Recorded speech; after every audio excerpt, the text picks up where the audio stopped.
So in this video we're going to talk about different types of cross-stitch fabric. In general you have either Aida, which is kind of the standard grid looking cross-stitch fabric, and linen, which is a lot softer. There's still a grid to it if you look up close, but this grid is usually twice as small as Aida is. And the fabric, as you can see, it's just a lot floppier. The Aida fabric is pretty stiff. It kind of holds its shape. So with Aida, 14 count is kind of the standard. This is just bought from a craft store. Comes in a big roll. And you can cut it to whatever size you need for your project. You can stitch on this with a hoop or without one, whatever's more comfortable to you. It comes in lots of different sizes. Here's some 18 count. The count refers to how many stitches per inch. So if you have a ruler like this, it tells you, so this side is for 18 count. You can hold it up and see it lines up with this grid. So this one's 18 count, 14 count is on this side.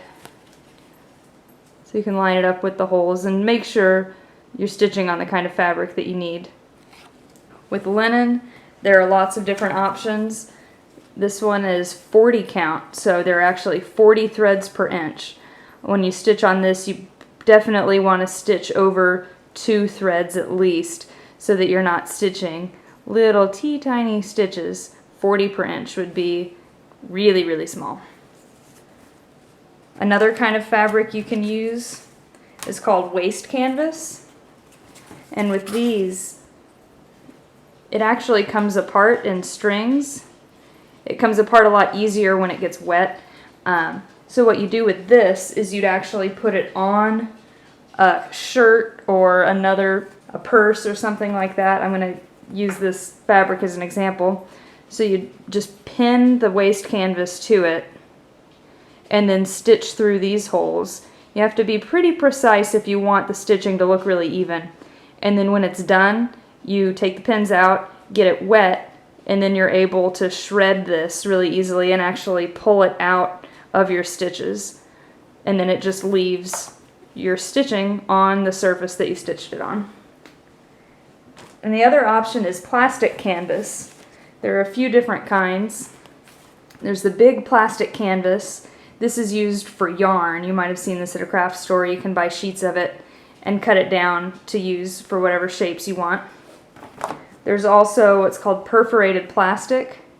This is actually 14 count, so it's just like stitching on Aida, except it's plastic, so it holds its shape a lot sturdier. You can't stitch partial stitches on this, but it's really good for keychains or other items that you'd want to kind of have some of their own stability.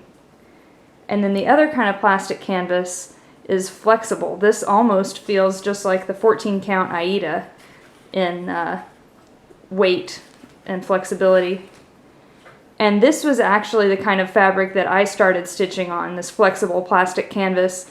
It's nice for beginners because it's really easy to find the holes. You don't have to worry about, aiming for the holes through the fabric. It's just right there for you. So in future videos, look forward to examples of stitching on these different materials and hints and techniques.